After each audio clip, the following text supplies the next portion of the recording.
Hi hello അസ്സലാമു അലൈക്കും. എല്ലാ കൂട്ടുകാർക്കും പുതിയൊരു വീഡിയോയിലേക്ക് വീണ്ടും സ്വാഗതം. അപ്പോൾ എന്തൊക്കെയാണ് കൂട്ടുകാരുടെ വിശേഷങ്ങൾ? എല്ലാവരും സുഖമായി ഇരിക്കുകയല്ലേ? മാഷാ അല്ലാ, അൽഹംദുലില്ലാ, ഞാനും ഇവിടെ സുഖമായി ഇരിക്കുന്നു. ഇന്നത്തെ വിശേഷങ്ങൾ ഉൾപ്പെടുത്തിയിട്ടുള്ള ഒരു ചെറിയ വീഡിയോ ആണ് ഞാൻ ഇന്നിവിടെ കാണിക്കുന്നത്. വീഡിയോ ഇഷ്ടപ്പെട്ടാൽ ലൈക്കും ഷെയറും കമൻറ്റും ഒക്കെ ചെയ്തൊന്ന് സപ്പോർട്ട് ചെയ്യാൻ മറക്കരുത്. ചാനൽ പുതുതായിട്ട് കാണുന്ന കൂട്ടുകാരുണ്ടെങ്കിൽ സബ്സ്ക്രൈബ് ചെയ്ത് സപ്പോർട്ട് ചെയ്യാനും മറക്കരുത്. സബ്സ്ക്രൈബ് ചെയ്ത ശേഷം താഴെ കാണുന്ന ബെൽ ബട്ടൺ ഒന്ന് ക്ലിക്ക് ചെയ്ത് ഓൾ എന്ന ഓപ്ഷൻ എനേബിൾ ചെയ്താൽ ഞാനിടുന്ന പുതുതായുള്ള വീഡിയോകളെല്ലാം പെട്ടെന്ന് തന്നെ നിങ്ങൾക്ക് നോട്ടിഫിക്കേഷനായി ലഭിക്കുന്നതാണ്. അപ്പോൾ നമുക്ക് ഇന്നത്തെ വിശേഷങ്ങൾ നോക്കാം. കഴിഞ്ഞ ദിവസം നട്ടുകൊടുത്ത വള്ളി ബീൻസും കുറ്റി ബീൻസും ഒക്കെയാണിത്. അപ്പോൾ ഏകദേശം വള്ളി ബീൻസിൻ്റെ വള്ളിയൊക്കെ വീശി തുടങ്ങി. അപ്പോൾ ഈ വള്ളി പിടിച്ച് കയറുവാൻ വേണ്ടിയിട്ട് ഓരോ കമ്പ് കുത്തി കൊടുക്കണം. അങ്ങനെ കമ്പ് കുത്തി കൊടുക്കുമ്പോൾ ആ വള്ളി ബീൻസൊക്കെ നേരെ വള്ളിയിലെ ആ കമ്പേ കൂടെ കയറി പടർന്നോളും. നട്ട് കൊടുത്ത എല്ലാ ബീൻസും തന്നെ കിളുത്തിട്ടുണ്ടായിരുന്നു. അപ്പം 2-3 സ്ഥലങ്ങളിലായിട്ടാണ് ഞാൻ നട്ട് കൊടുത്തത്. കൂടുതലും അടുക്കളയുടെ ഫ്രണ്ടിൽ അടുക്കള തോട്ടത്തിലേക്കാണ് കേട്ടോ ചെയ്ത് കൊടുത്തത്. ദാണ്ട ഇങ്ങനത്തെ കമ്പാണ് ഞാനിവിടെ കുത്തി കൊടുക്കുന്നത്. ഇതാകുമ്പോൾ എളുപ്പമുണ്ട്, ഒരുപാട് മെനക്കെടുമൊന്നും വേണ്ട. ഇങ്ങനെ കവട്ടയുള്ള കമ്പ് കുത്തി കൊടുക്കുമ്പോൾ പെട്ടെന്ന് തന്നെ കയറി പടർന്നു വന്നോളൂ. അല്ലെങ്കിൽ കമ്പൊക്കെ നാട്ടി കയറൊക്കെ വലിച്ച് പന്തൽ പോലെ വലിച്ചു കൊടുക്കണം. അപ്പോൾ അതിനുള്ള സ്ഥലമൊന്നും ഇവിടെ പുറകിലില്ല. 4 വശത്ത് കമ്പൊക്കെ വലിച്ച് കുത്തി കൊടുക്കാനൊക്കെ അതൊക്കെ പാടുവാണ്. ഞാൻ എല്ലാ പ്രാവശ്യം തന്നെ ബീൻസോ വള്ളിപ്പയറോ ഒക്കെ കൊടുക്കുമ്പോഴത്തേന് ഇങ്ങനെ കമ്പ് നാട്ടി കൊടുക്കത്തേ ഉള്ളൂ കേട്ടോ. അപ്പോൾ ആ കമ്പെ പടർന്ന് കയറി അപ്പുറമൊക്കെ ഞാൻ കാണിച്ചിട്ടുണ്ട്. അങ്ങനെയാണ് ഞാൻ സാധാരണ പയർ കുത്തി കൊടുക്കുന്നത്. കാപ്പിക്കമ്പ് വലുത് നട്ട് കൊടുത്തേക്കുന്നതുകൊണ്ടാണ് ഒരു പയർ നല്ലതായിട്ട് അവിടെ കയറി പടർന്ന് കിടപ്പുണ്ട്. ഇത് ഞാൻ 3-4 ദിവസം മുമ്പ് എടുത്ത വീഡിയോ ആണ്. ഇന്നത്തെ കാലാവസ്ഥ എന്നൊക്കെ പറഞ്ഞു കഴിഞ്ഞാൽ മഴയാണ്, വിട്ട് വിട്ട് പെയ്യുന്ന മഴ. കുറച്ച് നേരം മഴയില്ലായിരിക്കും, അത് കഴിഞ്ഞ് ഒരൊറ്റ മഴ വന്ന് പെയ്യും. ഒരു അളിഞ്ഞളിഞ്ഞ് നിൽക്കുന്ന മഴ എന്നൊക്കെ പറയാം. ഹൈ റേഞ്ചിലെ മഴയ്ക്ക് പ്രത്യേകതയാണ്. നാട്ടിൻപുറത്തിലെ മഴ പോലെ അല്ലെന്ന് ഞാൻ പലതവണയും പറഞ്ഞിട്ടുണ്ട്. നമുക്ക് പുറത്തോട്ടൊന്നും ഇറങ്ങി ഒന്നും ചെയ്യാൻ തോന്നത്തില്ല. അതുപോലെ മുറ്റമൊക്കെ ഒരുമാതിരി വല്ലാത്തൊരവസ്ഥയായിരിക്കും. ഇന്നത്തെയൊക്കെ മഴ കണ്ടിട്ട് ഈ കിളുത്ത് വന്ന പയറൊക്കെ പോകുമെന്ന് തന്നെ സംശയമുണ്ട്. അതുപോലെ ശക്തമായിട്ട് മഴ പെയ്യുമ്പോഴത്തേനും മണ്ണ് തുപ്പി പോകുമെന്ന് അറിയില്ല, നോക്കാം നമുക്ക്.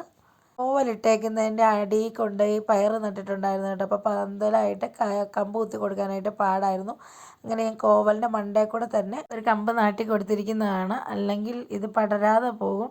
കിടന്ന് മണ്ണിൽ തന്നെ കിടന്ന് കഴിഞ്ഞാൽ ബീൻസൊക്കെ ഉണ്ടാകുമ്പം മണ്ണും ചെളിയൊക്കെ പറ്റാതിരിക്കാനാണ് ഇത്രയും റിസ്ക് എടുത്ത് കുത്തി കൊടുക്കുന്നത്. ഇങ്ങനെ വള്ളിപ്പയർ നട്ട എല്ലായിടത്തും തന്നെ ഓരോ കമ്പൊക്കെ കുത്തി കൊടുത്തു കഴിഞ്ഞതിന് ശേഷം ഇതിനകത്ത് കുറച്ച് പണിയുണ്ടായിരുന്നു. അതൊക്കെ തീർത്ത് കഴിഞ്ഞപ്പോഴത്തേനും നമുക്കൊരു ഓണക്കിറ്റ് വന്നിട്ടുണ്ട് കേട്ടോ.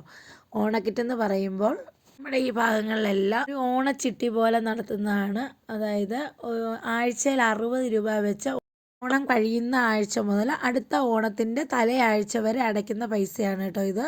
നമുക്ക് പെട്ടെന്ന് ഒരുമിച്ച് പൈസ ഉണ്ടാക്കുകയും വേണ്ട, നമുക്ക് സാധനങ്ങളെല്ലാം കൈ കിട്ടുകയും ചെയ്യും. ഇതെല്ലാ വർഷവും ഇവിടെ ചെയ്യാറുള്ളതാണ്. 40 കൂട്ടം സാധനങ്ങൾ കിട്ടും. 25 കിലോ അരി കൂടിയുണ്ട്. ഞങ്ങൾ എടുത്തുകൊണ്ട് വന്നില്ല, മഴയൊക്കെ ആയതുകൊണ്ട് തന്നെ എടുത്തുകൊണ്ട് വരാൻ പാടായിരുന്നു. അതുകൊണ്ട് അത്യാവശ്യം പലചരക്ക് സാധനം മാത്രമേ എടുത്തുകൊണ്ട് വന്നുള്ളൂ. അത്യാവശ്യം വേണ്ട എല്ലാ സാധനങ്ങളും തന്നെ കിട്ടിയിട്ടുണ്ട്. അപ്പോൾ അടുത്ത ആഴ്ച ഓണമായതുകൊണ്ട് തന്നെ കിറ്റ് താണ്ട് ഈ ആഴ്ചത്തേക്ക് എത്തിയിട്ടുണ്ട്. ഇനി ഇതെല്ലാം ഒന്ന് പെറുക്കി അടുക്കി വെക്കണം. ഞാൻ സാധനങ്ങളൊക്കെ താണ്ട് ഈ പെയിൻറ്റ് ബക്കറ്റിലേക്കാണ് കേട്ടോ പെറുക്കി അടുക്കി വെക്കുന്നത്. ഇപ്പോൾ ഉപയോഗിക്കാനുള്ള അത്യാവശ്യം സാധനങ്ങളൊക്കെ മാറ്റി വെക്കുന്നുണ്ട്. തേങ്ങ, നമ്മുടെ പച്ചക്കായ, ഇതൊക്കെ എടുത്ത് വെച്ച് കഴിഞ്ഞ് ഇല്ലാതായിപ്പോവും. അതുകൊണ്ട് തന്നെ ഞാൻ ലിസ്റ്റ് നമുക്ക് തരുന്നുണ്ട് കേട്ടോ. 40 കൂട്ടം സാധനത്തിൻ്റെ ആ ലിസ്റ്റ് ഒന്ന് ചെക്ക് ചെയ്തിട്ടാണ് സാധനങ്ങൾ പെറുക്കി എടുത്ത് വെക്കേണ്ടത്. പച്ച ഏത്തയ്ക്ക വറക്കണം. അതുകൊണ്ട് തന്നെ എല്ലാം പെറുക്കി പെട്ടെന്ന് അടുക്കി വെച്ച ശേഷം അതൊന്ന് വറക്കാമെന്ന് വിചാരിച്ചിട്ടാണ്. അല്ലെങ്കിൽ പഴുത്ത് പോയാലോ എന്ന് വിചാരിച്ച് പെട്ടെന്ന് തന്നെ വറക്കാൻ നോക്കിയതാണ് കേട്ടോ. ഞാൻ പറഞ്ഞില്ലേ നല്ല മഴയാണെന്ന്, എങ്കിലും അടുപ്പിൽ വെച്ച് വറക്കുന്നതായിരിക്കും ഏറ്റവും ബെറ്റർ. അങ്ങനെ ഒരു വിധത്തിലൊന്ന് തീ പിടിച്ചെടുക്കാൻ ശ്രമിച്ചതാണ് കേട്ടോ. തീ പിടിച്ചെങ്കിലും വലിയ പ്രയോജനമൊന്നും ഉണ്ടായില്ലെന്ന് തന്നെ പറയണം. മുറ്റത്തടുപ്പായതുകൊണ്ട് തന്നെ നല്ല കാറ്റും അടുപ്പ് ശരിക്കും തീ പിടിക്കാത്തതിൻ്റെ ബുദ്ധിമുട്ടും എല്ലാം കൊണ്ട് തന്നെ വറക്കാനായിട്ട് നല്ല ബുദ്ധിമുട്ടായിരുന്നു. എങ്കിലും അടുപ്പിൽ വെച്ചൊന്ന് വറുത്തെടുക്കാൻ ശ്രമിച്ച് നോക്കാമെന്ന് കരുതി ഉരുളി ചൂടാകാനായിട്ട് അടുപ്പിലേക്ക് വെച്ച് കൊടുത്തിട്ട് കായ ഒന്നും ഇവിടെ പൊളിച്ചെടുക്കണം. പൊളിച്ച് അരിഞ്ഞെടുക്കണം കേട്ടോ. എന്നിട്ട് തിരിച്ച് വെളിയിൽ പോയി വറക്കാമെന്ന് വിചാരിച്ചു.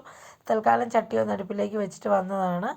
ചട്ടിയല്ല, ഉരുളിയാണ്. ഉരുളിയിലാണ് കാ വറുത്തെടുക്കുന്നത്. ഏത്തയ്ക്കയുടെ തൊലി തോരൻ വെക്കുന്നവരൊക്കെ ഉണ്ട് കേട്ടോ. ഞാനിതുവരെ വെച്ചിട്ടില്ല. ഞാൻ യൂട്യൂബിൽ പല പല വീഡിയോകളിൽ കണ്ടിട്ടുണ്ട് ഏത്തയ്ക്ക തൊലി തോരൻ വെക്കുന്നത്. അങ്ങനെ ഒന്ന് പരീക്ഷിച്ച് നോക്കണമെന്നൊക്കെ കരുതി ചെയ്തു തുടങ്ങിയതാണ്. പക്ഷെ മഴയുടെയൊക്കെ ഒരു ബുദ്ധിമുട്ട് കൊണ്ട് നമുക്കൊന്നും ചെയ്ത് തീർക്കാനായിട്ട് പറ്റിയില്ലാത്തതുകൊണ്ട് ഞാൻ ഈ തൊലിയെടുത്ത് കളയേണ്ടി വന്നു. നേരത്തെയൊക്കെ ഞാനിങ്ങനെ കാ പൊളിച്ചിട്ടൊന്ന് കഴുകി എടുക്കുമായിരുന്നു.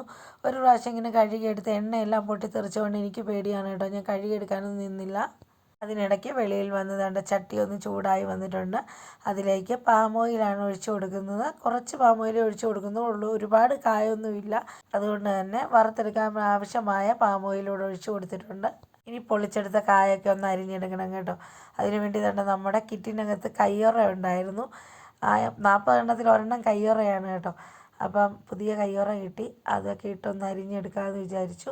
കഴുകണമെന്ന് നിർബന്ധമൊന്നുമില്ല. അരിഞ്ഞ് മഞ്ഞൾ വെള്ളത്തിലിടുന്നവരൊക്കെ ഉണ്ട് കേട്ടോ. ഞാൻ ഒരു മഞ്ഞൾ വെള്ളത്തിലും ഇട്ടിട്ടില്ല. നേരെ ദാണ്ട് മുറത്തിലേക്ക് ഇങ്ങനെ അരിഞ്ഞിടുകയാണ്. പരസ്പരം ഒട്ടിപ്പിടിക്കത്തൊന്നുമില്ല കേട്ടോ. എണ്ണയ്ക്കകത്ത് കിടന്ന് വെന്ത് പാകമായിട്ട് വരുമ്പോൾ കായ ഒട്ടിയൊന്നും ഇരിക്കത്തില്ല. നല്ലതുപോലെ തന്നെ ചിപ്സായിട്ട് തന്നെ കിട്ടും കേട്ടോ. അല്ലാതെ ഇങ്ങനെ മുറത്തിൽ അരിഞ്ഞെന്ന് കരുതി ഒരു പ്രശ്നങ്ങളും ഇല്ല. നേരെ എണ്ണയ്ക്കകത്ത് അരിയണമെന്ന് നിർബന്ധമൊന്നുമില്ല. പിന്നെ അരിയുന്നവരുണ്ട്, അരിയുന്ന ആ ഒരു ബ്ലേഡ് വെച്ചിട്ട് നേരെ എണ്ണയിലേക്ക് അരിഞ്ഞിട്ടാലും കുഴപ്പമൊന്നുമില്ല. പക്ഷെ ഞാനിങ്ങനെയാണ് കേട്ടോ അരിഞ്ഞെടുക്കുന്നത്. കയ്യിലൊന്ന് കറയാകും. ആ കറ എണ്ണ ഉപ്പുമൊക്കെ പുരട്ടി തേച്ച് കഴിയുമ്പോഴത്തേനും അതങ്ങ് പൊയ്ക്കോളും, അത് കുഴപ്പമില്ല. അങ്ങനെ ആദ്യം ഇടാനുള്ള ഒരു 4 കാ മാത്രമേ ഇവിടെ അരിഞ്ഞെടുക്കുന്നുള്ളൂ കേട്ടോ. അപ്പം നമുക്ക് എണ്ണ ചൂടാകുന്നതിന് തൊട്ട് മുമ്പേ കായ അരിഞ്ഞെടുക്കുകയുള്ളൂ. ഇനി അടുത്തത് കോരുന്നതിന് തൊട്ട് മുമ്പായിട്ട് ബാക്കിയുള്ളത് അരിഞ്ഞെടുക്കും. അങ്ങനെ ചെയ്യുള്ളൂ, ഒരുമിച്ച് അരിഞ്ഞ് വെക്കത്തില്ല.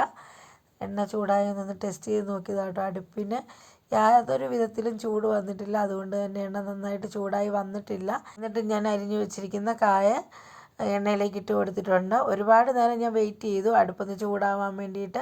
ഒരുവിധം ഒന്ന് ചൂടായെന്ന് കണ്ടപ്പോഴാണ് ഇട്ട് കൊടുത്തത്. എണ്ണയിലേക്ക് ഇട്ട് കൊടുക്കുന്നതിന് തൊട്ട് പുറകെ ഒന്നും ഞാൻ ഇളക്കുകയില്ല കേട്ടോ. ഒരു 2-3 മിനിറ്റ് അങ്ങനെ കിടന്ന് നല്ലതുപോലെ എണ്ണയൊക്കെ തിളച്ച് കഴിയുമ്പോഴത്തേന് ഒന്ന് ഇളക്കി കൊടുക്കുകയുള്ളൂ. കണ്ടോതാ ഇങ്ങനെ ഒരു 3-4-5 മിനിറ്റ് കഴിയുമ്പോഴത്തേന് നല്ലതുപോലെ മുങ്ങി കിടക്കാവുന്ന പരുവത്തിലായിക്കോളും. അതിനുശേഷം ഞാനിങ്ങനെ ഇടയ്ക്കിടയ്ക്ക് ഇളക്കി കൊടുത്തോണ്ടേ ഇരിക്കുകയുള്ളൂ. അടുപ്പ് യാതൊരു വിധത്തിലും കത്തുകാതെ വന്നപ്പോഴത്തേക്കും തീക്ക് നല്ല ചൂടും തോന്നിക്കാതെ വന്നപ്പോൾ ഞാൻ നേരെ കൊണ്ടുവന്ന് ഗ്യാസിൽ തന്നെ വെച്ച് കേട്ടോ. ഇതായിരിക്കും ഏറ്റവും ബെറ്റർ. പിന്നെ പുറത്ത് മഴയും പെയ്യുന്നുണ്ടായിരുന്നു, ചാറ്റ മഴ. അപ്പോൾ നമുക്ക് ഒരു വിധത്തിലും പുറത്ത് നിന്ന് ചെയ്യാൻ പറ്റുകയില്ലായിരുന്നു. മാത്രമല്ല നല്ലതുപോലെ എണ്ണ തിളച്ച് കാ വെന്ത് കിട്ടണം, അല്ലെ കല്ലിച്ച് പോവും. അങ്ങനെ തന്നെ നല്ല അടിപൊളിയായിട്ട് തീയൊക്കെ കിട്ടി തുടങ്ങിയപ്പോഴത്തേന് കായൊക്കെ താണ്ട നല്ല രീതിയിൽ തന്നെ ഇത് മൂത്ത് തുടങ്ങിയിട്ടുണ്ട്. ഇനി നന്നായിട്ട് നോക്കി കൊടുത്താൽ മതി. അപ്പോഴത്തേന് കായൊക്കെ നല്ലതുപോലെ പരുവത്തിന് വറുത്ത് കിട്ടും. അങ്ങനെ താണ്ട കായൊക്കെ ഇവിടെ പാകത്തിനായിട്ടുണ്ട്. ഇനി ഒന്ന് കോരിയെടുക്കണം. എണ്ണയ്ക്കടുത്ത് കിലുകിലാന്നൊരു സൗണ്ട് കേട്ട് തുടങ്ങും. അപ്പോഴത്തേക്കാണ് ഏകദേശം പാകമായെന്ന് മനസ്സിലാകുന്നത്. ഇനി ഒരു കണ്ണാപ്പയിലേക്കാണ് കോരിയെടുക്കുന്നത്. അപ്പം കിഴുത്ത പാത്രത്തിനാണ് കേട്ടോ കണ്ണാപ്പ എന്ന് പറയുന്നത്. കായൊക്കെ മുഴുവനും കോരി എടുത്തിട്ട് ഒന്നുകൂടി നല്ലതുപോലെ ഒരു 2-3 മിനിറ്റ് എണ്ണ നല്ലതുപോലെ ചൂടായ ശേഷമേ അടുത്തത് ഇട്ട് കൊടുക്കുകയുള്ളൂ. അല്ലെങ്കിൽ ഈ പറയുന്ന പോലെ തന്നെ കല്ലിച്ച് പോകും. ഇനിയാണ് ഞാൻ ഉപ്പിട്ട് കൊടുക്കുന്നത്. കൈക്ക് ഇങ്ങനെ ഒന്ന് ഉപ്പ് തൂളി കൊടുത്തിട്ട് നല്ലതുപോലെ ഒന്ന് ഇളക്കി എടുക്കത്തേ ഉള്ളൂ. സാധാരണ ഉപ്പ് വേണമെങ്കിൽ ഉപ്പ് നീര് എണ്ണയ്ക്കകത്ത് ഒഴിക്കുന്നവരുണ്ട്, ഉപ്പ് പൊടി ഇട്ട് കൊടുക്കുന്നവരുണ്ട്. അതല്ല കായിൽ ഉപ്പ് തേച്ച് എണ്ണയിലേക്ക് ഇട്ട് കൊടുക്കുന്നവരുണ്ട്. പക്ഷെ ഞാനിങ്ങനെയാണ് കേട്ടോ ചെയ്യുന്നത്. ഉപ്പ് ഇപ്പോൾ ഒന്ന് വിതറി കൊടുത്ത് നല്ലതുപോലെ ഒന്ന് ഇളക്കിയെടുക്കും. ഇനി ഇതേണ്ടേ ബാക്കി കായം കൂടെ ഇങ്ങനെ തന്നെ ഇട്ട് വറുത്തെടുക്കുന്നുണ്ട്. കണ്ടോ, നല്ല മഴ ഇടിച്ചു കുത്തി പെയ്യുകയാണ്. കണ്ടോ, ഇങ്ങനെയാണ് അടുപ്പിൻ്റെ ഒരവസ്ഥ. ഈ മഴയത്ത് നിന്ന് നമുക്ക് പുറത്ത് അടുപ്പിൽ തീ പിടിപ്പിച്ച് വറുത്തെടുക്കാൻ പറ്റുമായിരുന്നു. അതുകൊണ്ടാണ് കേട്ടോ ഗ്യാസിലേക്ക് മാറ്റിയത്. രാവിലെ മുതലേ ഇത് തന്നെയാണ് കാലാവസ്ഥ. നല്ല മഴയെന്ന് പറഞ്ഞാൽ നല്ല മഴയാണ്. അങ്ങനെ താണ്ടി ഇവിടെ ഞാൻ ചിപ്സ് എല്ലാം വറുത്ത് കഴിഞ്ഞിട്ടുണ്ട്. നല്ല അടിപൊളിയായിട്ട് തന്നെ കിട്ടിയിട്ടുണ്ട്, കല്ലിച്ച് പോയിട്ടൊന്നുമില്ല. കായ്ക്കൊരല്പം വിളവ് കുറവായിരുന്നോ എന്നൊരു ഡൗട്ടുണ്ട്, അത്രേ ഉള്ളൂ. ഇങ്ങനെ നല്ല ടേസ്റ്റൊക്കെ ഉണ്ടായിരുന്നു കേട്ടോ. ഇതിപ്പോൾ 2 ദിവസത്തിനുള്ളിൽ മക്കൾ തകർക്കും. വെച്ചിരിക്കാനുള്ളതൊന്നുമല്ല. അങ്ങനെ നമ്മൾ കായെല്ലാം വറുത്ത് കഴിഞ്ഞപ്പോഴാണ് കേട്ടോ നമ്മുടെ വഴിയിലെ ചപ്പ് കാട് വെട്ടുന്ന മിഷൻ വെച്ചിട്ട് അടിക്കാനായിട്ട് ആൾ വന്നത്. ആളുടെ പുറകെ ഒന്ന് കുറച്ച് നേരം നിൽക്കേണ്ടി വന്നു. മക്കളൊക്കെ സ്കൂളിൽ പോകുമ്പോൾ നല്ല ബുദ്ധിമുട്ടായിരുന്നു. കാട് കൊണ്ട് ഇറങ്ങി പോകാൻ ബുദ്ധിമുട്ടായിട്ട് വന്നിട്ടുണ്ട്. അപ്പോൾ പന്നിയുടെയൊക്കെ ശല്യം നല്ലതുപോലെ ഉള്ളത് കൊണ്ട് ഇങ്ങനെ കാട് അടിക്കാനായിട്ട് മിഷനുള്ള ആളെ വിളിച്ച് അടുപ്പിക്കുകയാണ് ചെയ്യാറ്. ആ ചേട്ടന് ഒരു മണിക്കൂറോളം എടുത്ത് നമ്മുടെ വഴിയൊക്കെ നല്ല വൃത്തിയാക്കി തന്നിട്ടുണ്ട്. കണ്ടോ, നല്ല ഭംഗിയായിട്ട് താഴോട്ട് കിടക്കുന്നത്. അപ്പം അടുത്ത ദിവസത്തെ വീഡിയോയിൽ ഞാൻ കാണിച്ചു തരാം കേട്ടോ. മേളിൽ നിന്ന് നോക്കിയാൽ ഇപ്പോൾ സ്കൂൾ ബസ് വരുന്നതൊക്കെ നന്നായിട്ട് കാണാം. അതാണ് മെയിനായിട്ട് ഈ കാട് അടുപ്പിക്കാൻ കാരണം. സ്കൂൾ ബസ്സിൽ കുട്ടികൾ കയറി പോകുന്നതും വരുന്നതും എനിക്ക് കാണാൻ പറ്റണം മേളിൽ നിന്ന്. എപ്പോഴും താഴോട്ടിറങ്ങിപ്പോക്കും കയറി വരവും നടക്കുന്ന കാര്യമല്ല. അപ്പോൾ ഇന്നത്തെ ഒരു വിശേഷം ഇത്രയൊക്കെ തന്നെ ഉള്ളൂ കേട്ടോ. കുഞ്ഞു വിശേഷങ്ങൾ നിങ്ങൾക്ക് ഇഷ്ടപ്പെട്ടാൽ എന്നെ ഒന്ന് സപ്പോർട്ട് ചെയ്യാൻ മറക്കരുത്. കൂടുതൽ വിശേഷങ്ങളൊക്കെ ആയിട്ട് അടുത്തൊരു വീഡിയോയിൽ കാണും വരെ ബൈ ബൈ.